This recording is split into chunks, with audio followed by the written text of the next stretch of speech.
இந்தியாவின் 4வது உயரிய குடிமக்கள் விருதான பத்மஸ்ரீ விருது பெறுவோர் பட்டியலில் இம்முறை கால்நடை மருத்துவத் துறையில் ஈடு இணையற்ற பங்களிப்பை வழங்கிய தமிழகத்தை சேர்ந்த டாக்டர் புண்ணியமூர்த்தி நடேசன் அவர்கள் இடம்பெற்றுள்ளார்.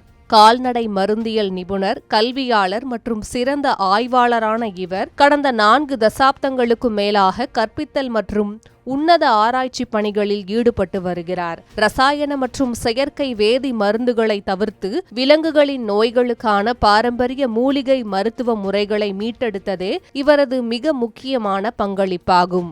இவரது அரிய ஆராய்ச்சியால் இன்று செயற்கை வேதிப்பொருட்கள் இல்லாமலேயே கால்நடைகளின் பல்வேறு நோய்களை குணப்படுத்த வழிவகை ஏற்பட்டுள்ளது. மேலும் தனுவாஸ் மற்றும் பெங்களூருவின் FRLHT TDU இணைந்து வழங்கும் பாரம்பரிய கால்நடை மருத்துவ முறைகள் குறித்து முதுகலை பட்டய படிப்பை அறிமுகப்படுத்திய பெருமையும் இவரையே சாரும். கால்நடை மருத்துவத் துறையை அடுத்த கட்டத்திற்கு நகர்த்திய இந்த தேசத்தின் பெருமைக்குரிய மனிதருக்கு வரும் ஜூன் 23, 2026 அன்று டெல்லி ராஷ்டிரபதி பவனில் நடைபெறவுள்ள பிரம்மாண்ட விழாவில் இந்திய குடியரசுத் தலைவர் திரௌபதி முர்மு அவர்கள் பத்மஸ்ரீ விருதை வழங்கி கௌரவிக்க உள்ளார். பாரம்பரிய மூலிகை அறிவியலால் உலக அரங்கில் கால்நடை மருத்துவத்துறையை உச்சத்திற்கு கொண்டு சென்ற டாக்டர் புண்ணியமூர்த்தி நடேசனுக்கு பத்மஸ்ரீ விருது அறிவிக்கப்பட்டிருப்பது ஒட்டுமொத்த தமிழ்நாட்டிற்கும் கிடைத்த பெருமைதான்.